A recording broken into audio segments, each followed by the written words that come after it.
Welcome, friends, to the channel, and welcome to another video. This is the second video in this more casual presentation and showcase format that helps me kind of ease back into content creation. I went into more detail about this in the first video. Today's project that I will be discussing is this one. This is the IBM E74 CRT all-in-one PC. This is something I've been wanting to do for quite a long time, is to build a computer inside of an all-in-one, or excuse me, inside of a CRT monitor. But of course, I shuddered at the idea of doing this to a machine that was even cosmetically capable of being restored.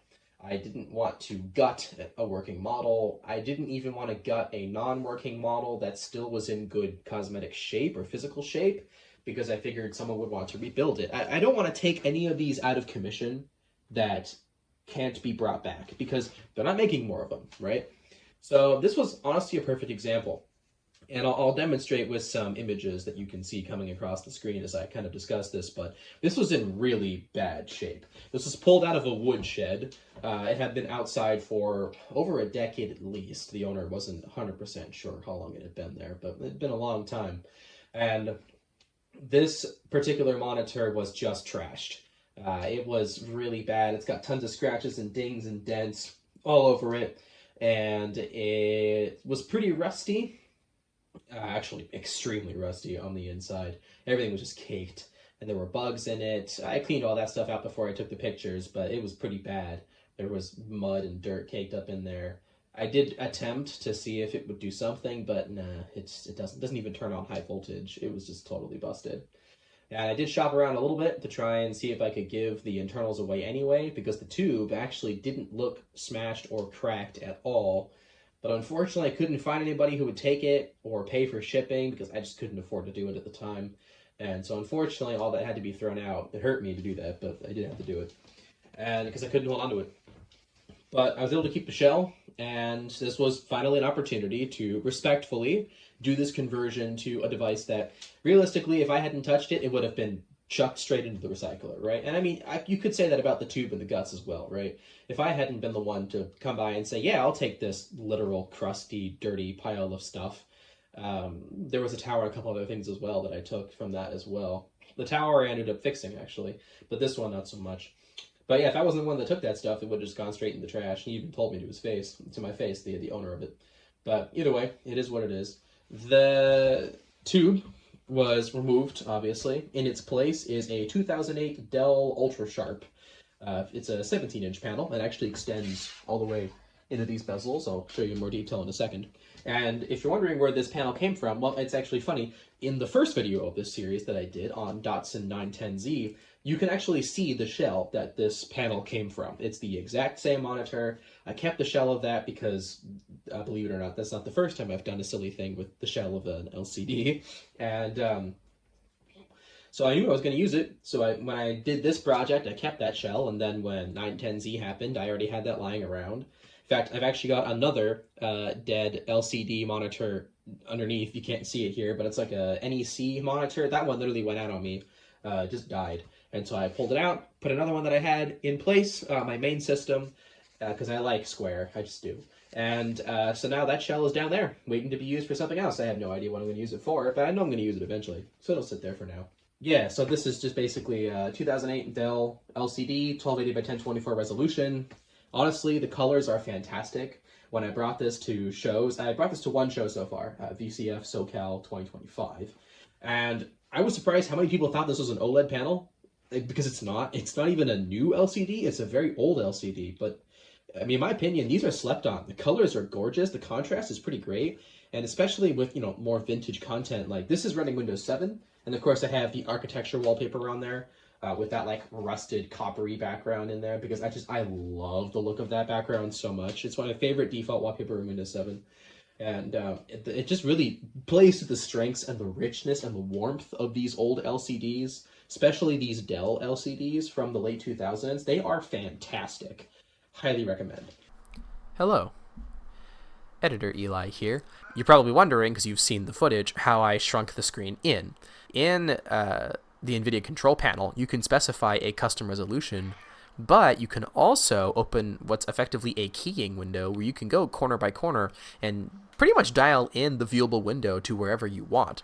I think right now it's running a resolution of 1203 by 900, and it works even with full screen games that change the resolution, which is really surprising.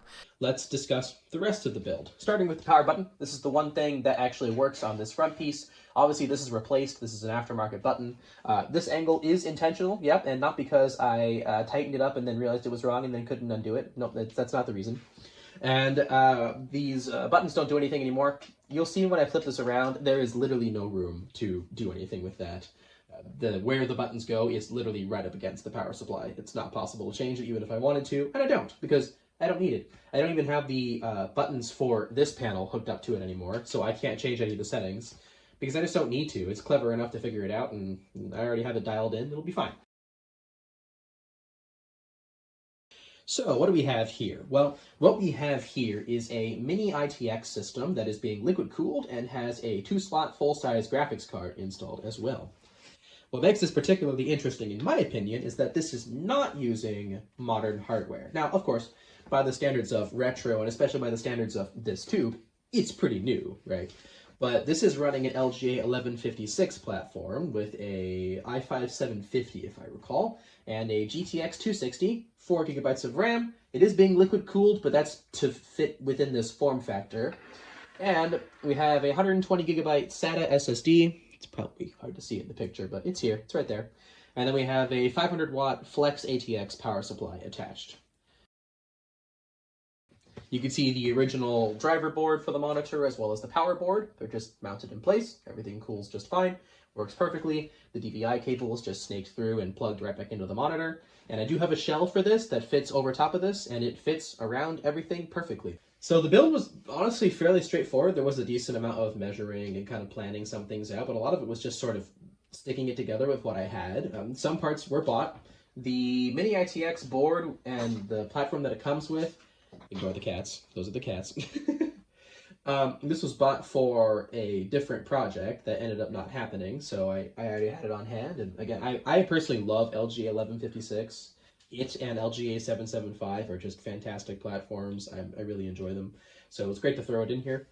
And needed to update the motherboard BIOS, not a problem. This motherboard was actually really kind because even though the BIOS needed to be updated, it still booted anyway. And then I could load the BIOS update utility and flash it and have it still work, which is pretty great.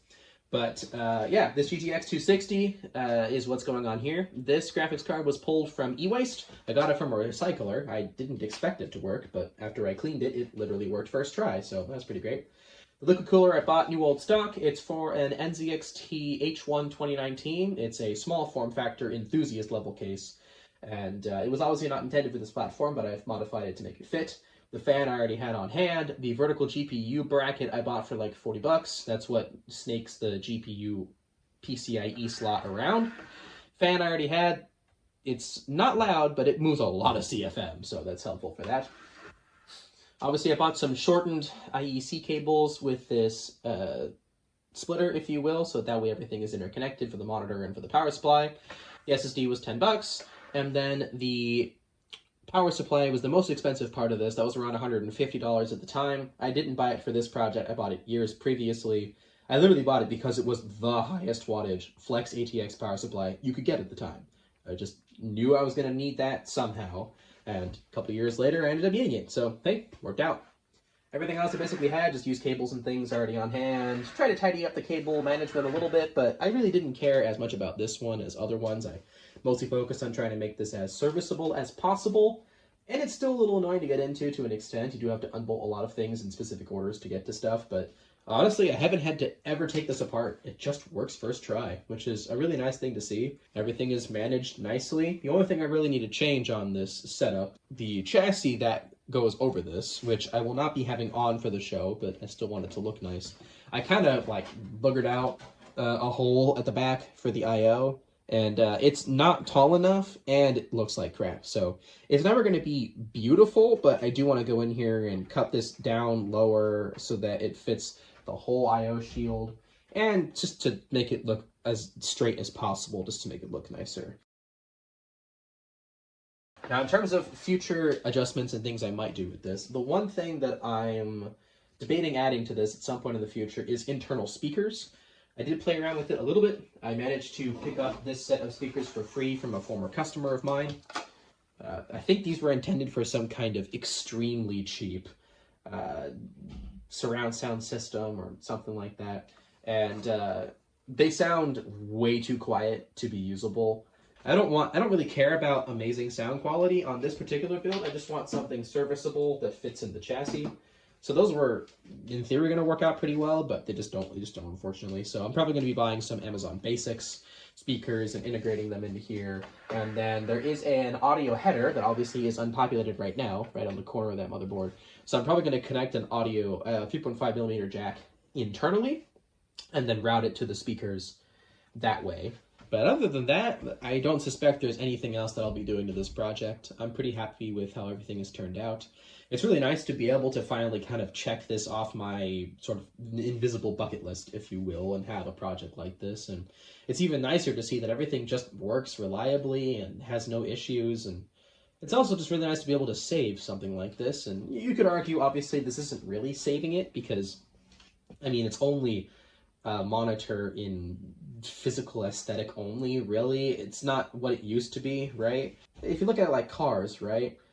It's kind of nice that when you have a 60s Mustang and the frame's rotted out and everything's broken from it and there's no way you can build it again, someone could come along and say, hey, well, I like the way they look. Let me drop it on top of like a Corolla or on top of a newer Mustang or something like that. And yeah, it's not the same car anymore, but that 65 Mustang gets to live in a way that's about the most you could make it live, right? I mean, this is the kind of thing where the only thing this could ever have been saved for normally is parts.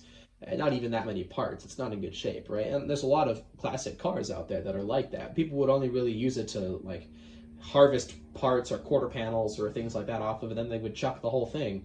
This is basically the most tasteful way, perhaps, that you could save something like this that's functionally gone. So, I hope you guys enjoyed. Thank you very much for watching this video, and until next time, goodbye.